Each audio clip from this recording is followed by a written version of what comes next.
सबसे पहले जो अंग्रेज़ों के ख़िलाफ़ बगावत का ऐलान किया और आज़ादी का ऐलान किया, ग़ुलामी की ज़ंजीर को काटने का ऐलान किया, वो शाह अब्दुल अज़ीज़ मुहद्दिस देहलवी रहमतुल्लाह अलैह ने यहीं दिल्ली की सरज़मीन से किया। और कैसे किया?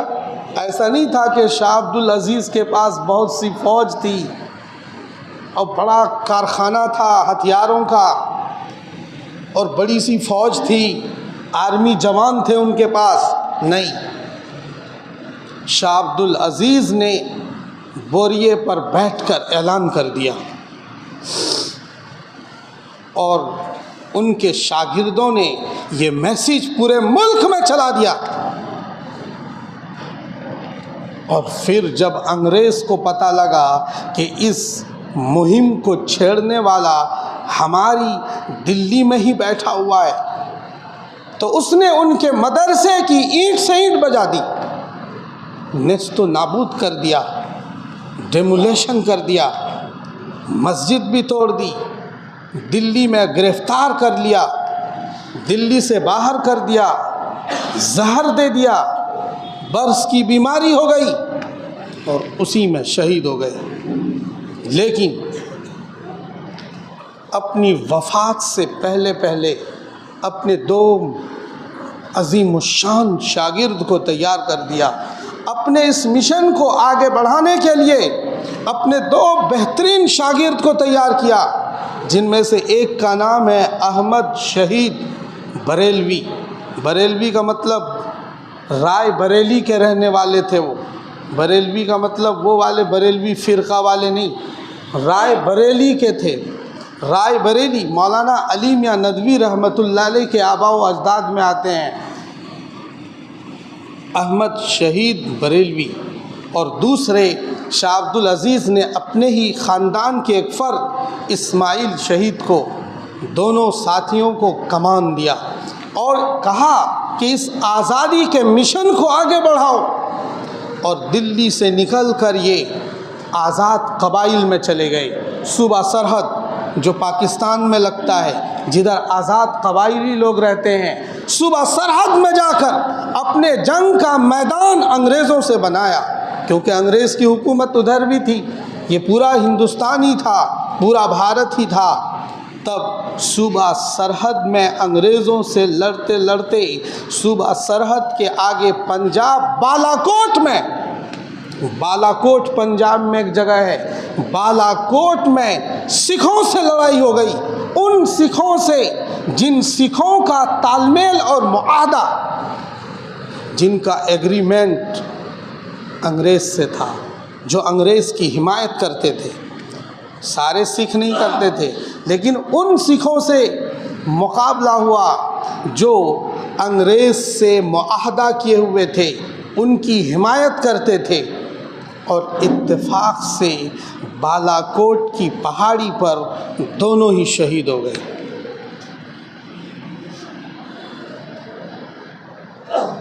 शाह अब्दुल अज़ीज़ के दोनों शागिर्द वहीं शहीद हो गए। अब उनके लोग बच गए। कुछ लोगों ने सूबा सरहद में रहकर ही जंग का मैदान जारी रखा। अंग्रेज़ों से छोटी छोटी टुकड़ियों से वो मुठभेड़ होते रहे। जिधर अंग्रेज़ी सिपाही को देखते उस पर हमला आवर होते, गोरीला जंग छेड़ दी। और कुछ सूबा सरहद से इधर आ गए, दिल्ली की तरफ आ गए, और ये सिलसिला चलता रहा। और जब अंग्रेज़ों को पता चला कि दिल्ली का हर मौलवी हमारे ख़िलाफ़ है, जब अंग्रेज़ को ये राज पता चल गया कि दिल्ली में रहने वाला हर मौलवी जो चटाइयों पर बैठकर नूरानी कायदा पढ़ाता है वो भी हमारे ख़िलाफ़ है, तो उसने इन मौलवियों के ईंट से ईंट बजा दी। और एक ही दिन में रफ्ता रफ्ता सिर्फ दिल्ली की सरज़मीन पर 37,000 उलमा को तख्ते-ए-दार पर लटका दिया। कितने को? 37,000 उलमा को तख्ते-ए-दार पर लटका दिया। अभी लाल किला जहाँ मौजूद है वहाँ से जामे मस्जिद तक जितने दरख्त थे सब पर मौलवियों की लाशें लटकी हुई थी। उसमें ज़्यादातर उलमा थे, कुछ गैर आलिम भी थे। बहरहाल मदरसों को तहस नहस करना, मस्जिदों को तोड़ना, मदरसों को गिराना, ये अंग्रेज़ ने मिशन बनाई। इन्हें मिटाओ, इन्हें ख़त्म करो। इसी बीच हमारे बुज़ुर्ग इस कमान को संभाले हुए थे। ये उलमा की तारीख़ है। बाद में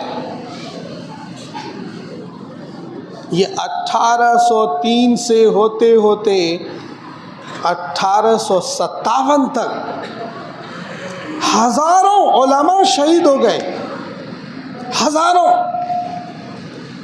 और 1857 में आकर गदर हो गया। मेरठ की छावनी से मुसलमान और हिंदू दोनों फौजियों ने बगावत कर ली और दिल्ली में आकर लड़ गए अंग्रेज़ों से। उसमें भी शिकस्त हो गई। बहादुर शाह की निगरानी में शाह ज़फ़र को भी गिरफ़्तार कर लिया गया। उनके बेटे भी शहीद कर दिए गए।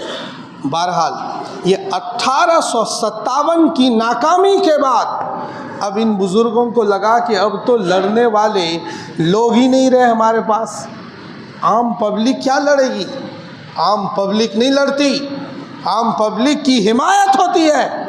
लड़ने वाले तो लोग तैयार किए जाते हैं।